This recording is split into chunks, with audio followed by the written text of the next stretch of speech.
Salut à tous, j'espère que vous allez bien. On se retrouve pour une nouvelle vidéo analyse avec aujourd'hui 3 matchs. Simple homme, simple dame, double homme. Sur la rencontre qu'on a fait contre Beauvais. Donc au programme, c'est des matchs N1, N1 en simple dame, N2, N2 pour le simple homme et N1, N2 contre N2, N2 pour le double homme. Voilà, juste avant que cette vidéo démarre, je vous rappelle qu'il y a les différents stages qu'on organise. Donc le prochain, ça va être en avril du 20 au 24 où il reste quelques places, donc n'hésitez pas. C'est le premier lien dans la description. Après, pour le stage en Thaïlande, malheureusement pour cette saison, il est complet. Donc merci à vous en tout cas pour votre engagement et on se retrouvera du coup l'année d'après si on le refait. Et puis dimanche, je sortirai une autre vidéo pour vous annoncer un gros projet qu'on a réalisé avec mon frère, donc avec Richard Bennington. Pour ceux qui le connaissent, je vous expliquerai ça dimanche pour le lancement d'un projet. Je vous en dis pas plus.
Et on se retrouve du coup pour le match de simple homme, donc opposant Lucas à Romain, donc deux joueurs N2, où c'était assez serré là sur ce match, sans vous spoiler.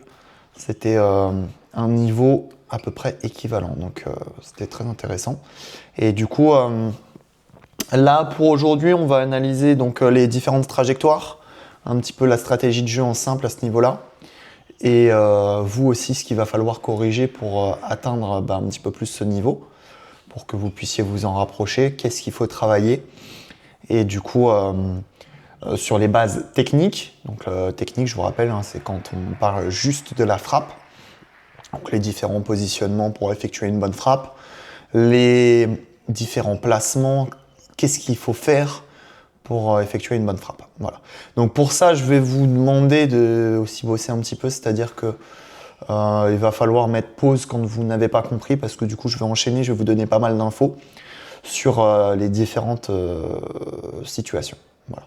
Donc déjà, on va parler des frappes au filet. Donc sur les frappes au filet, il y a différentes choses. Donc là, Lucas, il est gaucher, hein, donc pour tous les droitiers, normalement, il y en aura plus qui regarderont cette vidéo qui seront droitiers.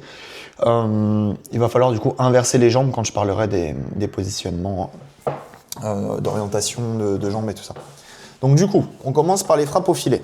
Donc sur les frappes au filet, toujours, donc pour le gaucher, hein, jambe gauche devant, quand il vient effectuer une frappe, donc une belle fente. Quand il vient faire sa fente, il vient faire talon, pointe de pied. Quand vous regardez, à chaque fois son pied, il fait talon, pointe de pied. Dans l'axe du genou, quand il arrive au filet, voilà, comme vous pouvez le voir. Donc une belle fente, il va chercher loin devant. Et au niveau du positionnement par rapport au volant, prenez l'habitude d'aller chercher les volants loin devant vous. Parce qu'il y en a beaucoup qui veulent se rapprocher trop du filet. Et du coup, ils sont comme ça. La raquette, elle n'est pas du tout libérée. Et du coup, vous avez zéro contrôle en fait comme ça. Donc prenez l'habitude, quand vous êtes au filet, d'aller chercher vraiment loin devant vous. Le bras n'est pas tendu, il est quand même déplié, mais utilisez votre allonge, donc en faisant une belle fente loin devant vous, avec votre jambe gauche devant pour ceux qui sont gauchers, et le bras vraiment libéré. Vous avez vu là, il va chercher loin devant vous. Et en fait, ça va permettre ça va permettre d'économiser aussi des déplacements. Parce que forcément, si à chaque fois, vous allez chercher le volant loin devant vous, vous gagnez, je ne sais pas, ça va faire à peu près 50 cm. Si c'est 50 cm de gagner pour le déplacement et 50 cm de gagner pour le replacement, à chaque fois, vous gagnez 1 mètre.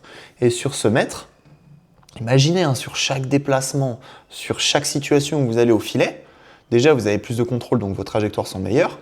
Et en plus de ça, eh bien, vous vous économisez physiquement. Parce qu'à chaque fois, 1 mètre sur chaque déplacement, ça fait beaucoup. Donc, prenez ça comme référence. Donc, le coude libre, une belle fente en faisant bien talon-pointe, le pied dans l'axe du genou. Ensuite, au niveau de la frappe, pour le filet, quand vous êtes loin du filet, cherchez à jouer loin, cherchez pas à prendre la bande parce que vous serez trop loin, vous allez juste la donner à l'adversaire. Donc pour ça, vous allez jouer plutôt ligne de service. Si vraiment vous êtes dans la rivière, là dans ce cas, vous pouvez jouer proche de la bande, donc plutôt du spin band. Donc là, allez chercher tôt avec un geste très très court en serrant juste fort les doigts. Et là, dans ce cas, vous pourrez prendre la bande du filet. Mais sinon, si vous êtes loin, vous jouez loin. Ensuite, au niveau des lobes, c'est tout bête, mais un lobe, c'est dans le couloir du fond. C'est le même principe que tout à l'heure. Quand je vous disais 1 mètre devant de gagner, c'est pareil sur les lobes. Imaginez, à chaque fois sur vos lobes, à chaque fois ça tombe, vous voyez, 10 cm proche de la deuxième ligne. Et à chaque fois, ça va être plus dur pour l'adversaire puisque il va aller chercher les volants plus loin.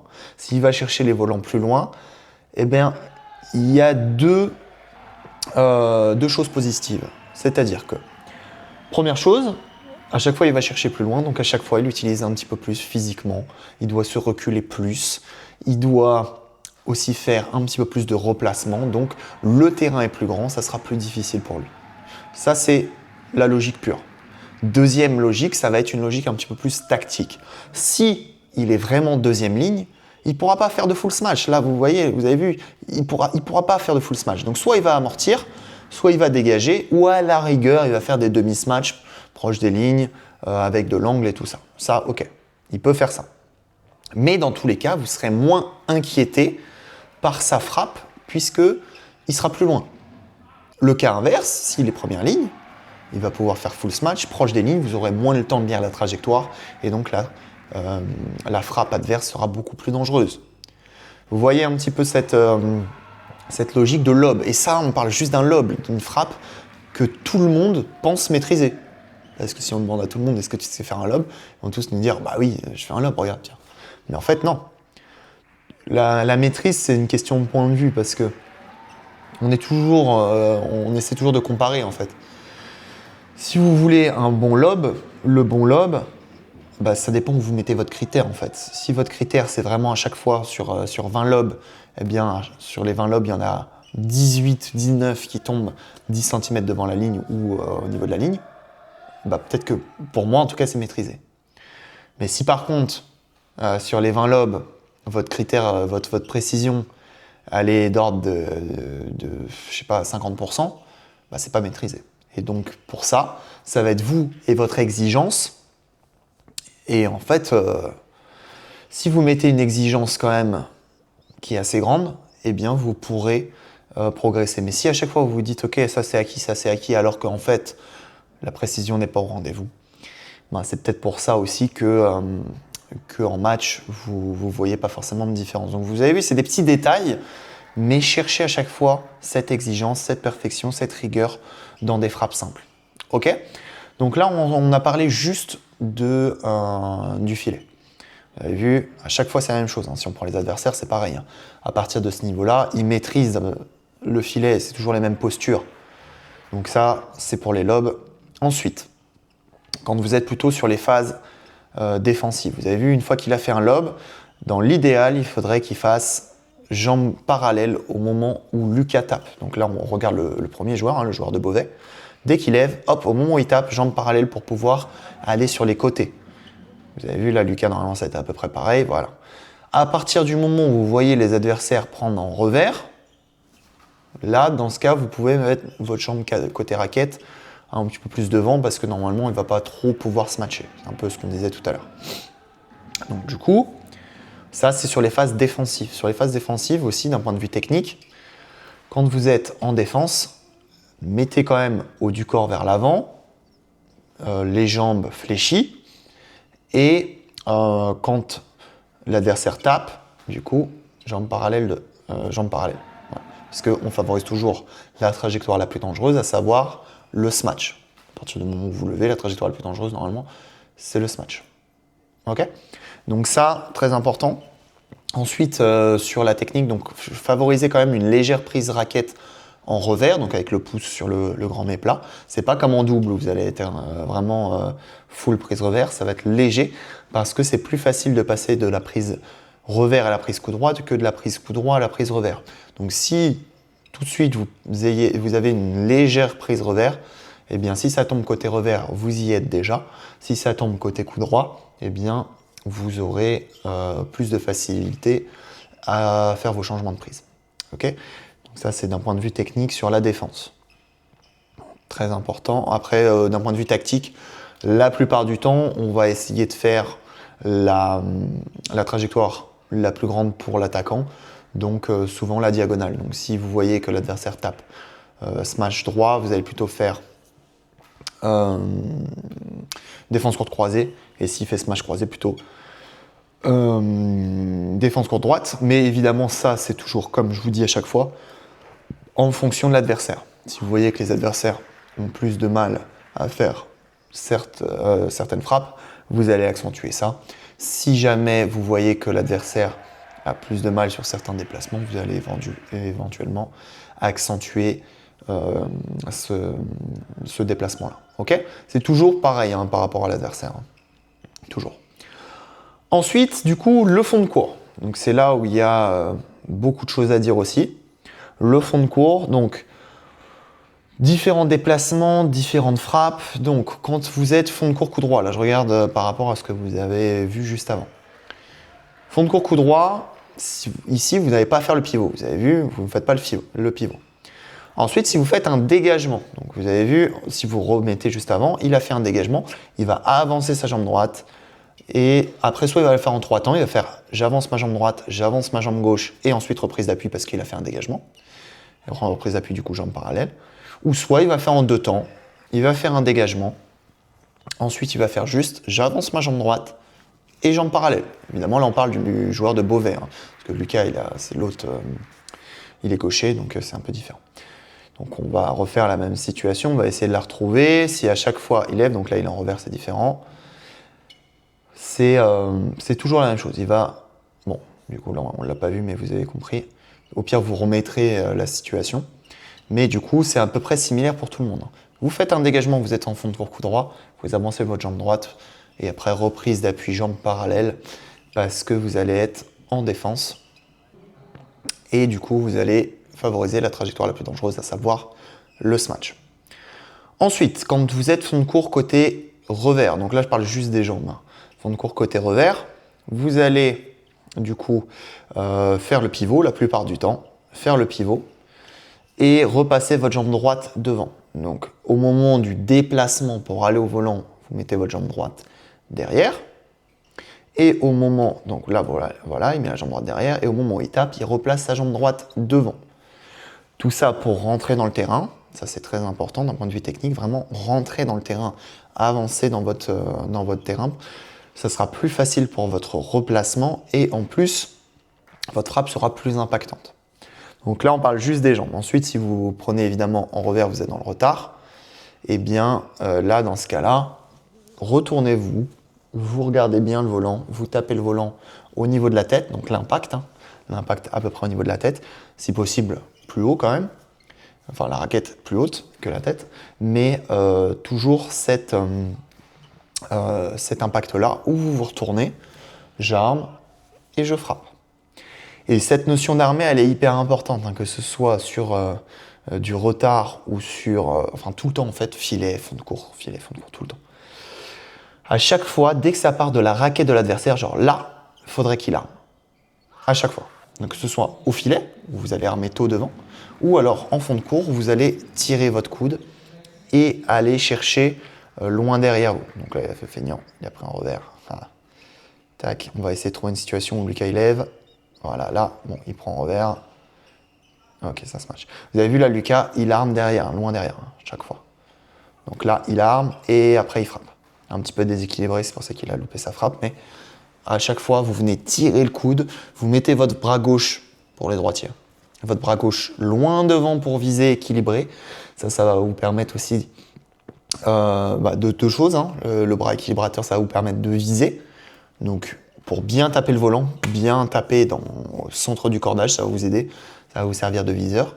Et aussi pour équilibrer, puisque vu que vous tirez, vous armez derrière, votre bras droit est derrière vous, donc votre bras gauche, il faut qu'il soit devant vous pour équilibrer. Ça, c'est des notions techniques que vous devez avoir pour améliorer vos frappes, hein, très important.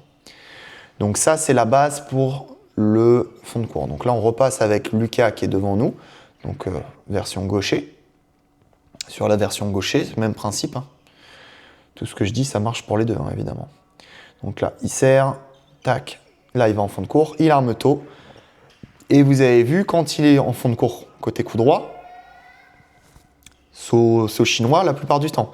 Ou alors s'il est dans le retard, vous avez vu là, il vient faire une fente vers l'extérieur du terrain, parce qu'il est dans le retard. Il tire le coude et quand il tape, il revient fort dans le terrain.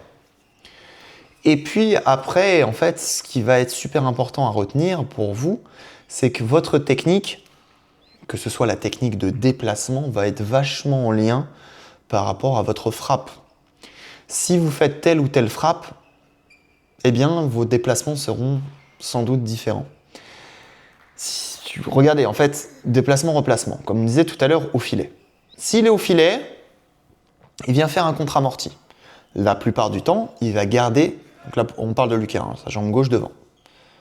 Regardez, là, il est au filet, il fait un lobe. Voilà, il a loupé son lobe, évidemment. Il fait un lobe, il vient reculer sa jambe gauche, reculer sa jambe droite et reprise d'appui, jambe parallèle. S'il vient faire un contre-amorti, tac, il garde sa jambe gauche devant. Pourquoi? Parce que si ça retombe au filet, eh bien c'est le plus rapide pour aller au filet. Il favorise toujours la trajectoire la plus courte. Donc prenez comme base votre déplacement toujours en lien avec votre frappe. Déplacement-replacement. Et d'ailleurs, je dirais même surtout replacement. Si jamais on joue au filet, la trajectoire la plus dangereuse, c'est quoi? C'est un autre contre-amorti. Donc si je suis au filet, je rejoue au filet, je garde ma jambe côté raquette devant. Si je suis au filet, je joue en fond de cours, la trajectoire la plus dangereuse, c'est un smash, donc je recule, et jambe parallèle. En fond de cours, à partir du moment où là je suis dans le retard, je contrôle, je remets ma jambe gauche devant, enfin jambe côté raquette devant. Je vais parler en jambe raquette, ça sera plus parlant pour vous. Ok? Très important. Je fais un smash, la trajectoire la plus dangereuse, je mets des guillemets sur dangereux parce que normalement, quand on smash, c'est quand on est plutôt dans des situations favorables. Vous avez vu la situation, normalement ça vous a aidé. Il fait un smash, la zone la plus dangereuse à couvrir, ça va être le filet. Donc si vous arrivez au filet, on arrive tôt, on court en fait, tout simplement, en faisant 2 pas. Donc là, pour Lucas, il est gaucher, il a fait son pivot. Une fois qu'il a fait son pivot, sa jambe est là, il va replacer sa jambe droite, il va replacer sa jambe gauche en 2 pas. Pour les droitiers, c'est l'inverse.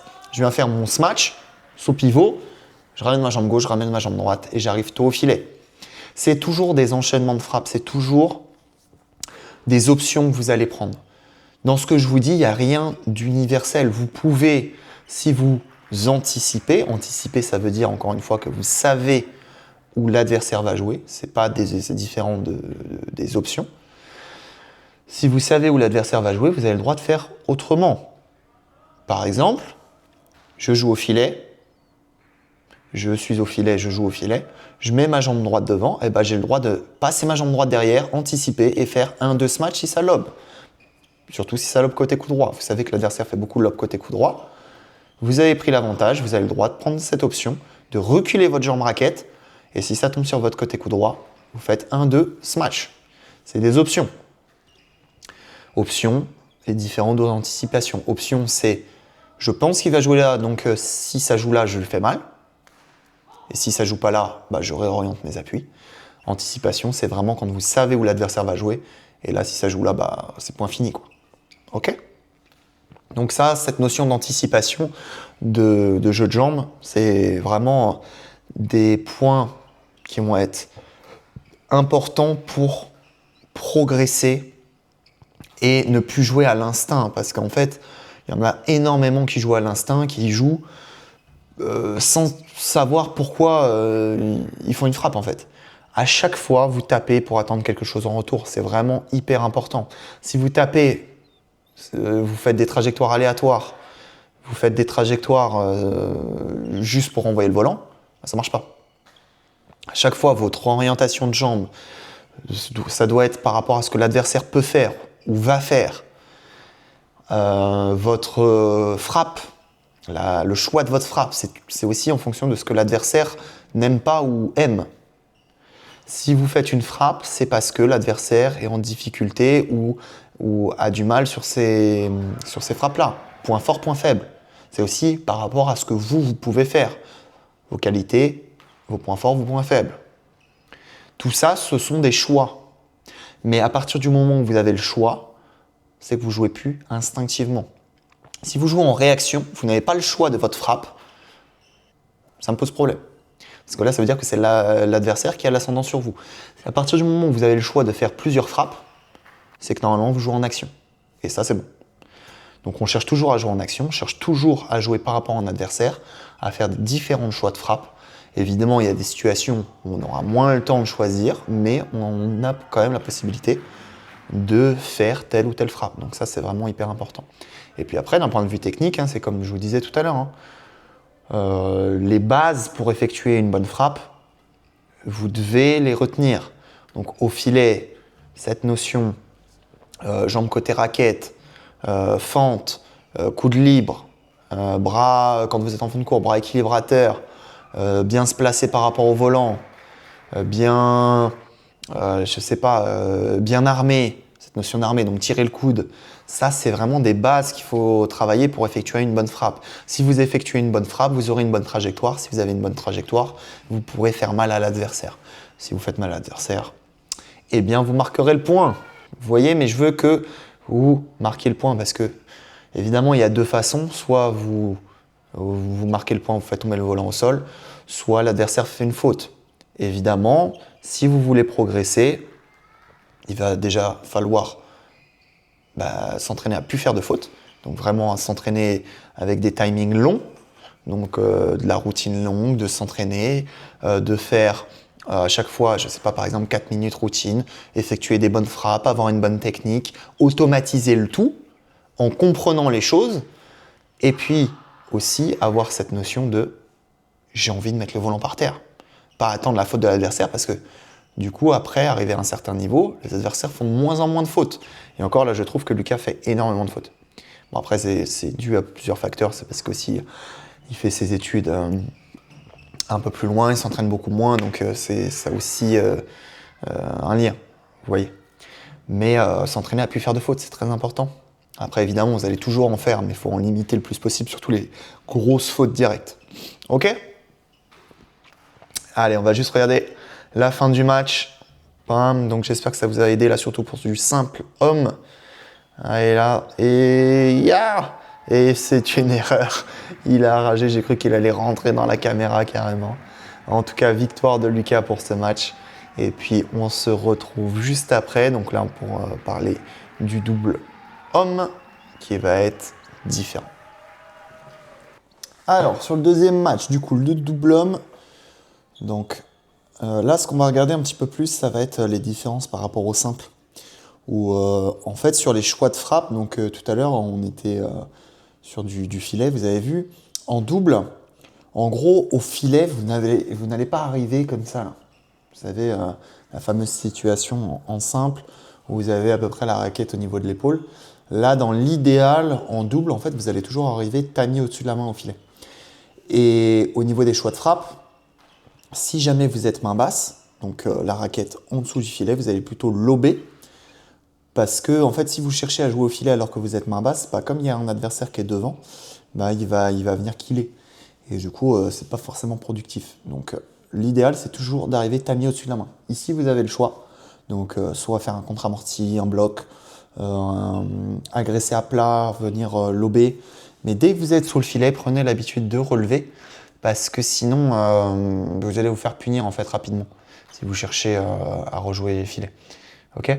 Alors, ensuite, du coup, par rapport, voilà, vous avez vu, tac, il joue zone. Vous pouvez, oui, tout à l'heure, c'est ça aussi. Hein, il y a aussi la possibilité de jouer zone. Et toujours mettre cette pression au filet. Et d'un point de vue psychologique aussi, si jamais à chaque fois vous jouez au filet, l'adversaire arrive tamis au-dessus de la main, eh bien, vous n'avez pas trop de place devant et ça va vous forcer à relever. Si vous relevez, eh bien, vous donnez l'attaque à l'adversaire. Si vous donnez l'attaque à l'adversaire, c'est très bien. Donc, prenez ça comme base. Si jamais vous levez, eh ben, vous perdez l'attaque. Et on cherche toujours à prendre l'attaque, hein, de toute façon, dans l'idéal. Surtout à ce niveau-là, il n'y a plus de « ok, les adversaires vont faire une faute ». On cherche toujours à prendre l'attaque, toujours à faire mal. Celui de devant, eh bien, son rôle, c'est que ça lève. Et celui de derrière, après, quand il est en attaque, c'est de taper pour que ça revienne sur celui de devant et qu'il puisse finir. En gros, celui de devant, s'il est main haute, il va essayer de finir. S'il est main basse, il va relever, on va se replacer en défense. Ensuite, quand vous êtes en situation de smash, donc celui qui est derrière là, celui qui est derrière, il va devoir taper pour que ça revienne pour celui de devant. Et si évidemment il peut taper et que ça fasse point gagnant directement, bah, c'est l'idéal. Mais après, comme il va y avoir des grosses défenses, normalement, celui en fond de cours, il va moins marquer les points. Ça va plutôt être celui du filet qui va finir les échanges. Ok ? Alors ensuite, au niveau des choix de frappe, parce qu'on est toujours sur ça aujourd'hui, par rapport au mi-court. Donc sur le mi-court, il y a différentes situations. Oula, il a avancé, il a couru au filet, il a fui.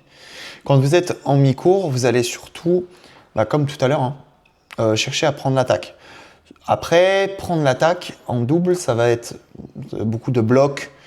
Ça peut être aussi du drive. Hein. Si vous cherchez, vous êtes meilleur à plat que vos adversaires, vous allez pouvoir taper à plat.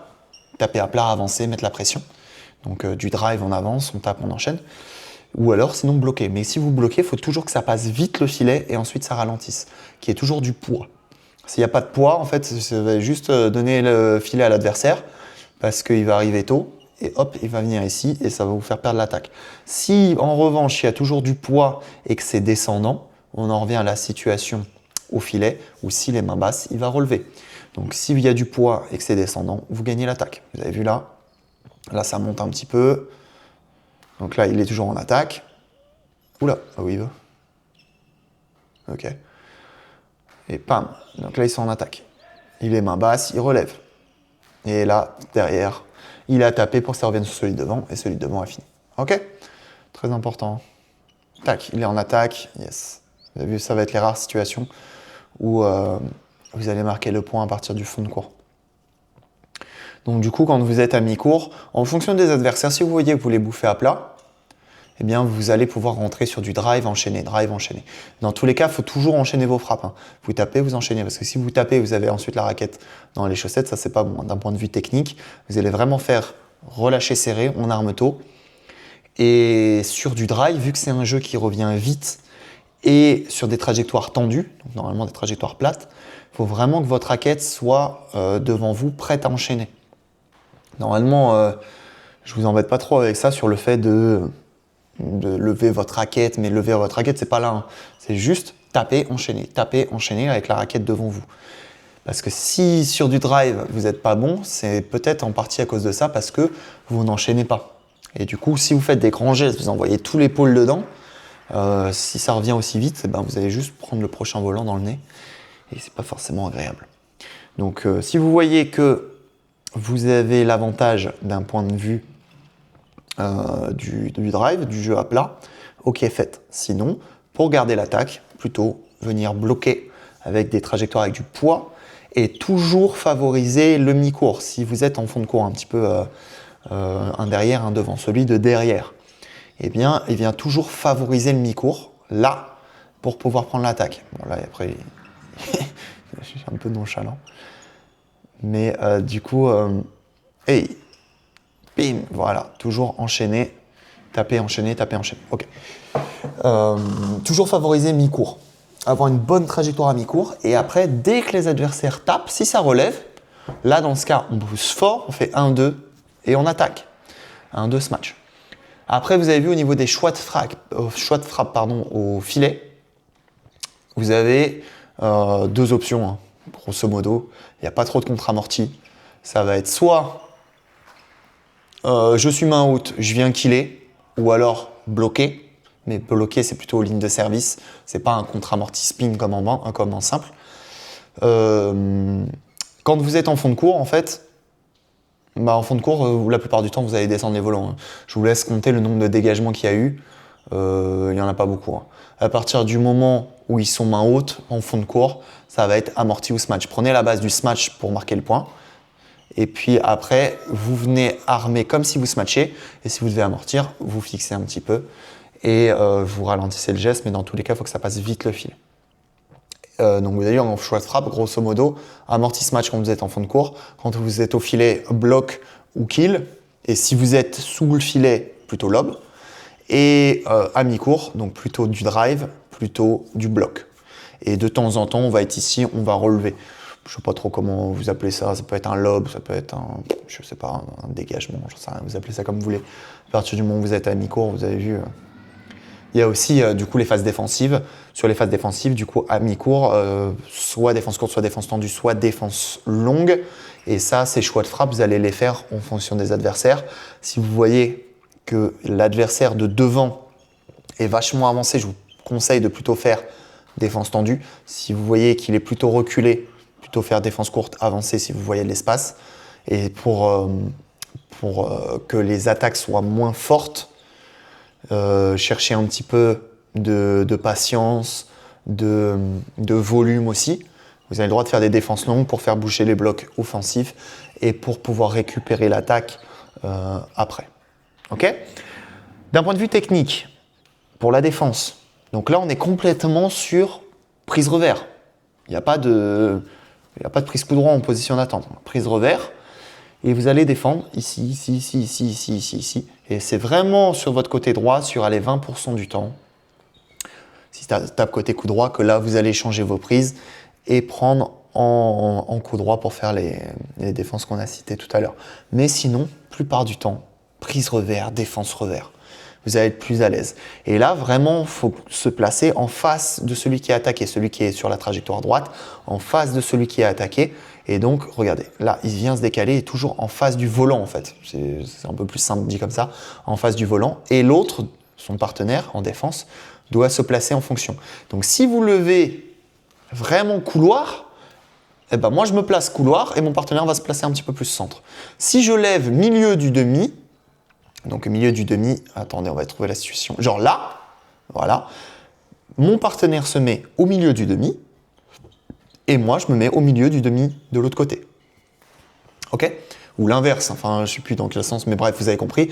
Il y en a un qui se met en face du volant et l'autre qui se met à peu près à une bonne distance. Je sais pas, j'aime pas mettre des distances précises, mais vous avez compris, il y a toujours à peu près cet écart-là que vous voyez pour la défense. Donc toujours le même écart, mais par contre, le placement varie en fonction de là où est le volant. Ok? Donc toujours celui qui est le plus proche de la trajectoire droite qui va se placer en face du volant et l'autre se place en fonction. C'est pour ça que vous voyez des choix de frappe en fait. Ça va être tout simplement, ok, qu'est-ce que je veux dire ok, quand voilà, c'est ça. Quand je lève, si je lève d'un côté, je prends mon option et toi, tu vas peut-être un peu plus t'avancer parce que va moins y avoir de smash croisé et donc la trajectoire la plus courte, ça va être la trajectoire droite. Donc, vous allez toujours vous baser sur la trajectoire la plus dangereuse comme en simple, à savoir la trajectoire droite en face du joueur et après l'autre, il va prendre plutôt amorti au centre, smash croisé, smash centre et tout ça. Ok ? Et du coup, choix de frappe au filet et technique au filet, donc prenez l'habitude. Quand vous vous entraînez en double, toujours enchaîner les frappes au filet là, t'as mis au-dessus de la main. Et à partir du moment où vous êtes au niveau de la bande, vous pouvez jouer zone et jouer petit jeu. Mais dès que vous êtes main basse, tiens, on relève. Donc ça, c'est vraiment des choix de frappe hyper importants. Et sur des entraînements pour le fond de cours, après d'un point de vue technique, c'est la même chose. Hein, d'amortir un smash, c'est la même chose en simple ou en double. Hein. Mais par contre, les choix vont être différents, puisque vous allez plutôt smatcher des zones différentes, par exemple en coup droit, sur côté coup droit pour du double, sur fort couloir, fort au centre. C'est pas les mêmes choix de smash. Mais grosso modo, d'un point de vue technique, c'est la même chose. Okay, et du coup, sur les enchaînements de frappe, plutôt, si vous devez vous entraîner pour du double, faire des enchaînements fond de cours, donc sur du side-side, côté-côté, ou alors plutôt des enchaînements fond de cours, mi-cours. Mais sinon, en simple, vous allez plutôt faire des enchaînements fond-filet. Quand en temps double, vous allez faire fond de cours, mi-cours. Okay, et du coup, pour la personne de devant, plutôt des enchaînements mi-cours-filet, des enchaînements filet-filet, des enchaînements service 3e, retour 4e, plutôt ces enchaînements-là. Donc vraiment, d'un point de vue technique, ça va être différent dans la prise de raquette, dans tout ça, hein. Dans comment la raquette doit être orientée. Ça va être les grosses différences. Bon, après, vous avez vu là, Dinesh et Lenny ont gagné. Et du coup, on va se retrouver pour le dernier match, à savoir le simple dame. Ok, là du coup, dernier match, donc le simple dame. Donc là, c'est N1 contre N1. Et vous allez voir qu'en fait, c'est un petit peu différent. C'est là où on voit les frappes les plus académiques, en fait, ça va être en simple dame. Parce que du coup, font bien les gestes, à chaque fois se placent bien, c'est vraiment du grand terrain, c'est à chaque fois la théorie en fait. La théorie, c'est vraiment représenté en pratique en simple dame, c'est vraiment bien fait les choses, donc ça va vous permettre de comprendre un petit peu tout ça. Donc c'était le dernier match de la journée, et du coup, par rapport à ça, donc on va toujours parler des choix de frappe, et qui va être un petit peu plus différent du simple homme, parce que du coup, si vous regardez en simple dame, là il y a un peu plus ce jeu grand terrain. Grand terrain, ça veut dire travail de 4 coins, où vous allez faire justement un peu plus de dégagement, un petit peu plus de lob, chercher à prendre l'attaque en étant un peu plus patiente, les points sont un peu plus longs.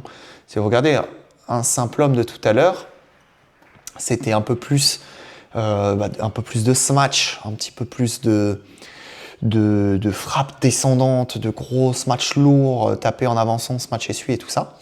Que là, en simple dame, sur ce match-là en tout cas, c'est vraiment de la construction de points où on va faire reculer, on va faire avancer, on va faire travailler pour qu'ensuite on ait une bonne situation pour pouvoir se matcher. Mais sinon, le tout, ça va être de travailler. Et du coup, on peut voir beaucoup de frappes techniques. Donc du dégagement offensif. Dégagement offensif, ça va être vraiment là où vous allez prendre votre adversaire en retard. C'est la différence entre un dégagement défensif. Dégagement défensif, juste vous faites reculer avec beaucoup de hauteur et beaucoup de volume. Beaucoup de hauteur, beaucoup de longueur. Mais pour mettre l'adversaire dans le retard, vous allez plutôt faire des plus gros dégagements offensifs en privant l'adversaire de temps tout en faisant bien reculer. Parce que si ça ne tombe pas dans le couloir du fond, c'est un peu contre-productif puisque l'adversaire va juste avoir l'attaque et dans ce cas va pouvoir vous se matcher sur les côtés, donc c'est pas forcément le top. Donc par rapport à ça, les dégagements offensifs, ça peut être vraiment une arme, mais il va falloir d'un point de vue technique vraiment armer, masquer ce que vous faites. C'est quand vous êtes en avance, vous avez le choix. Vous êtes en avance, donc vous allez forcément faire une frappe offensive pour pouvoir faire mal à l'adversaire. Donc pour ça, soit vous faites smash sur les côtés, soit vous alors au corps, si vous voyez que l'adversaire n'aime pas les smash au corps, soit plutôt une frappe avec de l'angle, amorti, slice, reverse slice, tout ça, ou soit un bon dégagement offensif. Dans tous les cas, après le retour d'un dégagement offensif, il y a plusieurs options. Soit vous allez avoir un grand dégagement défensif et dans ce cas, vous allez pouvoir avoir l'attaque, soit vous allez avoir plutôt une frappe un peu plus molle au filet. Donc moi, je vous conseille, si vous faites un bon dégagement offensif et vous voyez que vous avez pris l'adversaire en retard, d'avancer fort dans le terrain. Et si ça tombe au filet, faire mal, enchaîner avec soit un contre-amorti si l'amorti est bien fait, soit avec un kill si vraiment l'amorti est mal fait.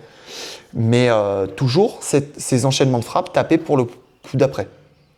Si vous n'avez pas cette notion-là, vous faites juste un dégagement offensif et vous ne bougez pas, eh bien, ça va rien faire. Ça va peut-être faire mal à l'adversaire sur le coup, mais si l'adversaire a des bonnes trajectoires et qui contrôle bien dans le retard, ça va pas forcément gêner.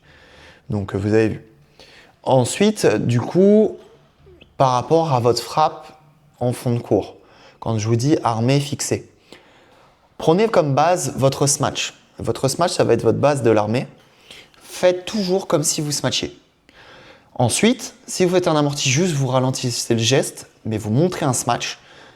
Et si vous faites un dégagement, c'est juste votre orientation de raquette qui va changer. Si vous faites un smash, vous allez plutôt orienter la raquette vers le bas. Si vous faites un dégagement, orientez la raquette un petit peu plus vers le haut. Mais grosso modo, la préparation est la même. Et c'est ça qui est vraiment important, cette notion de préparation pour pouvoir faire mal aux adversaires et que l'adversaire ne sache pas où vous allez taper. Et si il ne sait pas, eh bien, vous allez créer un temps de retard chez l'adversaire. Et ça, c'est ce qu'on cherche. Ok ? Donc ça, vraiment, prenez cette base-là. Ensuite, comme vous avez vu là, surtout grand terrain. Bon, après, grand terrain, ça veut quand même dire qu'il y a toujours du poids, toujours de la vitesse dans ce que vous faites. Il n'y a pas de frappe molle, en fait. Même si Moni, des fois, on la voit, quand l'adversaire est vraiment très loin, elle va faire des petites feuilles mortes pour vraiment faire avancer quand elle sent que les adversaires ont du mal à faire des grandes diagonales. Parce que c'est vrai qu'au bout d'un moment, quand on a fait un gros rallye, faire une grande diagonale d'un coup comme ça fait mal aux jambes quand même. Donc c'est les seuls cas où elle va utiliser la feuille morte. Mais sinon, il y a toujours du poids, toujours de l'angle. Vas-y, on va plus analyser Moni là pour le coup. Donc assez en revers pour varier un petit peu aussi. Elle va pas et out, elle va pas trop varier. Après, service court pour gagner l'attaque. Ça, c'est des choix de frappe aussi intéressants. Quand vous êtes en fond de cours un petit peu dans le retard, là, côté coup droit, appuyez fort vos volants et rentrez dans le terrain. Plutôt que vouloir faire souvent les quatre coins, là, vraiment, appuyez les volants sur une trajectoire droite et vous avancez fort. Et vous voyez que si ça va faire ça, bah, la plupart du temps, les adversaires vont faire défense courte droite et vous pourrez avoir un petit peu plus l'avantage. Ça va être plutôt des situations où vous êtes neutre plutôt que des situations où vous subissez. Donc là, elle a fait un dégagement, ok, elle a refait un dégagement, elle est un petit peu dans le retard. Et en fait, là, c'est là, en simple dame, qu'on va vraiment comprendre ces notions, je ne sais pas si vous avez déjà entendu parler, de défavorable, neutre et favorable. Donc en gros, c'est des notions qui sont en fait des rapports de force. Et sur ces rapports de force, en gros, ça veut dire, surtout en simple, que à partir du moment où vous êtes main haute, sur la partie avancée du terrain, donc entre, allez, on prend une fourchette très très large, sur la partie première ligne du fond jusqu'au filet, pardon. Si vous êtes main haute, grosso modo, oh la vache, vous êtes en position favorable. Si vous êtes vraiment couloir du fond, avec une trajectoire qui va être haute mais pas trop, ils vont considérer qu'ils sont en situation neutre. Situation neutre, ça va être aussi par rapport au filet, vous êtes à peu près raquette au niveau du filet, grosso modo sur du drive à peu près. Ils appellent ça de la situation neutre. Quand je dis ils, c'est la Fédé qui ont mis en place ce genre de documents qui sont disponibles. Si vous avez l'occasion d'aller checker, vous pourrez regarder. Mais grosso modo, c'est des rapports de force. Et du coup, si vous êtes plutôt main basse, donc si vous êtes vraiment main basse au filet, vous êtes en situation très défavorable au niveau du filet, donc que ce soit le bas du filet ou un petit peu plus haut, grosso modo, vous êtes en situation défavorable. Et si vous êtes main basse entre mi-cours, enfin entre ligne de service et fond de cours, vous allez être défavorable en allant de plus en plus défavorable. Bon, ça c'est des questions de rapport de force qui vont marcher quand même à haut niveau et qui vont être représentatifs. Mais il faut quand même prendre en compte, pour moi, cette notion d'adversaire et cette notion de point fort, point faible. Parce qu'en effet, il y a des adversaires, par exemple, qui vont être très très très bons dans le jeu à plat. Et donc, ces situations de neutre vont pas forcément être des situations neutres. Parce que là, dans ce cas, c'est un petit peu des situations universelles qui sont pas forcément représentatives tactiquement et individuellement. Donc c'est pour ça qu'il faut toujours adapter. C'est pour ça que là, ça va être assez représentatif. Si vous voyez Moni, grosso modo là, elle est main haute, normalement, elle va se retrouver là, toujours en position favorable, et elle va finir par marquer le point. Donc c'est un peu ces situations-là. On va essayer d'analyser ça. Donc là, plutôt neutre, là, défavorable, là, repasse en neutre, et là, elle reste en neutre, tac, ok, et là, va passer en position favorable.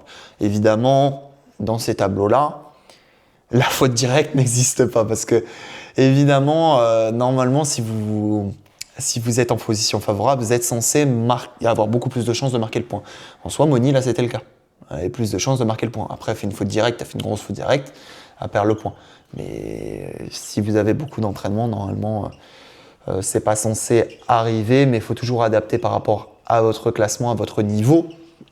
Parce que si vous faites énormément de fautes, bah, ce tableau, il va être moins représentatif parce qu'il y aura beaucoup plus cette notion d'essai-erreur et donc ces fautes directes.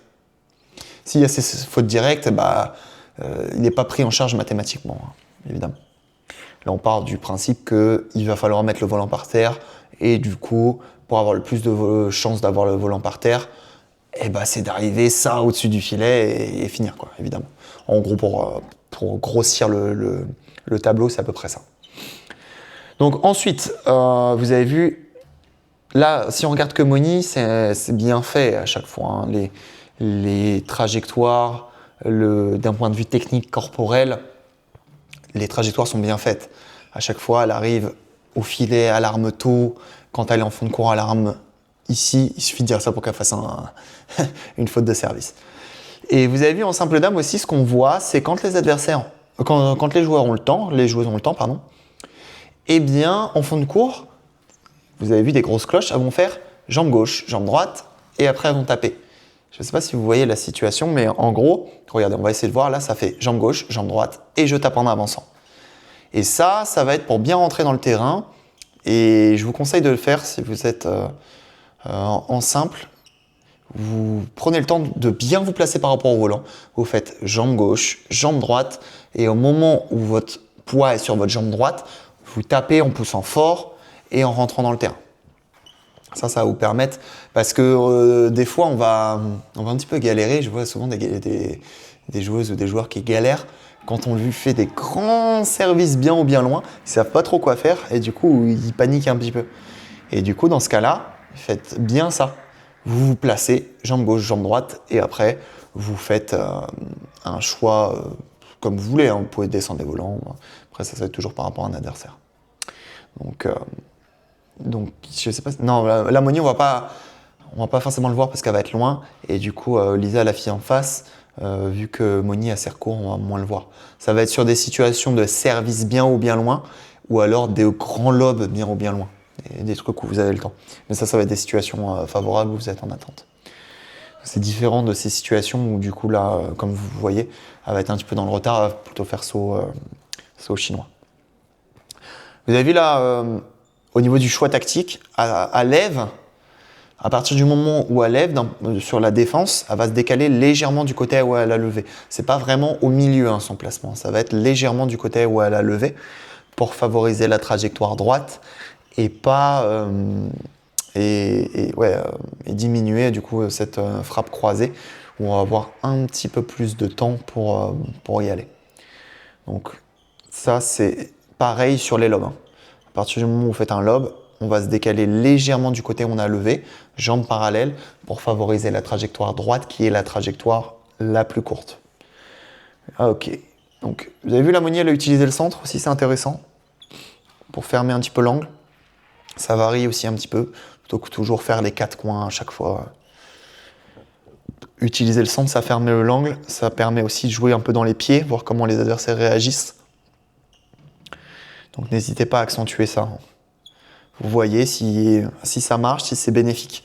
Mais dans tous les cas, ça peut être bénéfique pour votre coup d'après, pour pouvoir taper en ayant peu d'incertitude sur le coup d'après et d'un point de vue du déplacement, de frapper des volants dans des bonnes conditions. Utiliser le centre, ça peut être intéressant, mais par contre, c'est pas utiliser le centre, je lève et elle a un penalty. C'est vraiment un volant descendant avec du poids et de la vitesse dans les pieds pour pouvoir jouer coup d'après. C'est dans ce sens-là qu'on dit jouer au centre. Ok, donc là, service bien ou bien loin, jambe gauche, jambe droite, je frappe, dégagement, ok. Là, je frappe, allez, faute. Beaucoup de fautes quand même. Hein. Beaucoup de fautes là, elle se décale légèrement du côté à la levée, Lisa.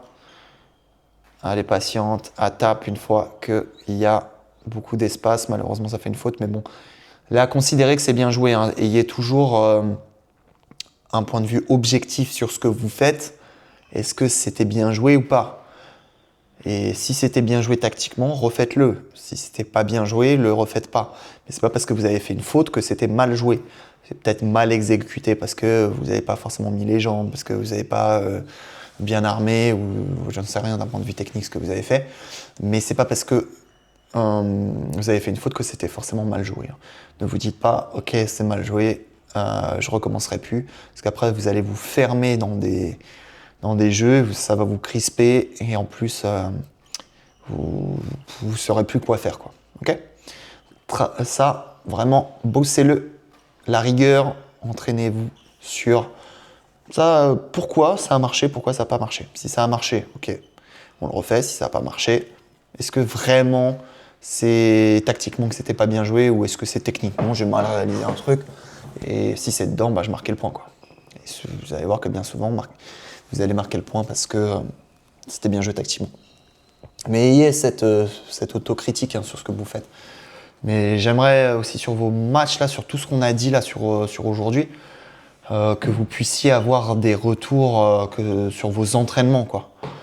En gros, dites-vous, sur vos entraînements, quand vous êtes PD, PD, ça aurait pu être bizarre, si vous êtes un classement P ou un classement D, votre grosse base de travail, ça va être de faire le moins de fautes possible, donc avoir des rigueurs sur des routines longues, comprendre le jeu, donc avec tout ce que je vous disais, hein, ces notions de placement, ces notions d'armée, comprendre pourquoi vous faites telle ou telle frappe, et de vous entraîner longtemps. Ça peut durer franchement 1 an. Hein. 1 an où vous cherchez, j'ai perdu mon truc, où vous cherchez à progresser sur vraiment les choix de frappe, améliorer vraiment ça, faire le moins de fautes possible et du coup descendre les volants, chercher à prendre l'attaque pour penser à l'après. Mais vraiment le plus gros du truc, sur vos entraînements, pensez à vous, quand je dis à vous, c'est à chaque fois mettre la concentration sur un point technique, si vous bossez la technique. Ok, le coup de libre. Ok, je fais bien mon pied frappe, je fais bien ma fente. Ça, c'est la base, c'est le tout début. D'avoir des belles postures pour effectuer des bonnes frappes.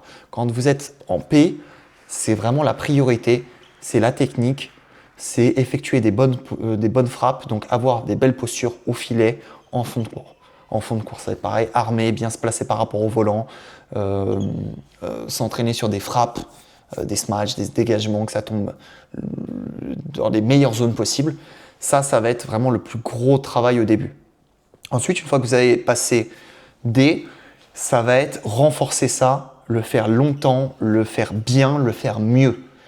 Une fois que vous avez fait ça, vous savez que vous savez faire un amorti, vous savez faire un dégagement, vous savez faire un smash. Quand je dis vous savez, c'est d'un point de vue technique, vous savez le faire. Vous savez vous placer, vous armer, tout ça. Une fois que vous avez fait ça, le plus facile est fait. Vous allez pouvoir passer R parce que ensuite ça va être beaucoup d'entraînement, beaucoup de travail physique. Physique, ça va être du coup renforcement musculaire, aller plus vite, aller le faire plus longtemps, faire moins de fautes. D'un point de vue mental, être plus concentré. Si vous faites ça, vous passez R facile. Ça jusqu'à R4 facile. Ensuite, ce qui va être différent, c'est jusqu'à N2 en gros. Jusqu'à N2, ça va être vraiment renforcer encore plus ça, d'aller encore plus vite, le faire encore plus longtemps, le faire taper plus fort. D'un point de vue mental aussi, avoir un peu plus confiance en soi, être plus concentré, être plus rigoureux dans son entraînement, aller s'entraîner un peu plus longtemps pour rendre les frappes parfaites. Et là, vous allez être N2 facile. Une fois que vous avez compris le jeu, là, c'est bon. C'est vraiment la base. Et aussi, du coup, pour monter jusqu'à N2, ça va être du coup comprendre des notions tactiques. Ça va être le plus gros du truc. Comprendre les notions tactiques que je vous disais tout à l'heure, les différents placements, taper en enchaînant, taper en ayant des options. Oh, du coup, Monnier a perdu. Dommage. Bon, tant pis. Et du coup, taper en ayant des options, taper en ayant des intentions. Et là, c'est vraiment là où vous allez passer N2, N1, voire plus. Enfin, quand je dis plus, c'est dans les classements mondiaux. C'est vraiment d'avoir ces automatismes-là, comprendre vraiment le jeu d'un point de vue tactique. Parce que après, si vous regardez tous les matchs là que vous avez vus, les N2, ils savent tous faire un smash, ils savent tous faire un amorti, un dégagement. Bref, ils savent tous le faire. Mais quand est-ce qu'ils vont le faire? Les différents choix, comprendre les retours adverses. Là, dans ce cas, vous avez vraiment qu'à passer un cap. Et si vous comprenez ça, là, dans ce cas, vous allez passer N1 et avoir des classements français vraiment très, très importants. C'est les différentes phases de travail, en gros, que je vous conseille. Ce qu'il faut retenir, voilà. Ça va être ça pour vraiment progresser si vous voulez vraiment monter. Ça va être ces grandes étapes-là, mais en sachant que ça, faut le vouloir quand même. Parce que même si je vous donne toutes les recettes pour monter N, si ça part pas de vous, en croyant en vous, en étant motivé, en faisant les efforts pour aller vous entraîner, parce qu'évidemment, tout ça, vous ne le faites pas en 3 semaines, et ça part de vous. Ça veut dire que plus vous voulez monter, plus vous devez aller vous entraîner, plus vous devez aller automatiser vos gestes, comprendre le jeu. C'est ça en fait le truc. Si vous avez un objectif élevé, il faut mettre les choses en place. Si par contre vous avez un petit objectif, vous voyez que juste votre objectif, c'est de prendre un classement, prendre deux classements. Prenez ces conseils-là, essayez de vous améliorer sur les entraînements et du coup, vous allez au moins avoir cette base de travail. Après, la question, c'est savoir comment vous allez le travailler. Et pour ça, évidemment, je vous donne rendez-vous sur le stage d'avril pour la prochaine fois, donc du 20 au 24. N'hésitez pas à aller vous inscrire, c'est le premier lien dans la description. J'espère que cette vidéo vous a plu. Moi, je vous dis à très vite pour une nouvelle vidéo, donc dimanche, pour vous annoncer un gros projet. Et évidemment, vous rappelez qu'il faut s'inscrire pour le stage en avril du 20 au 24. Allez, salut à tous!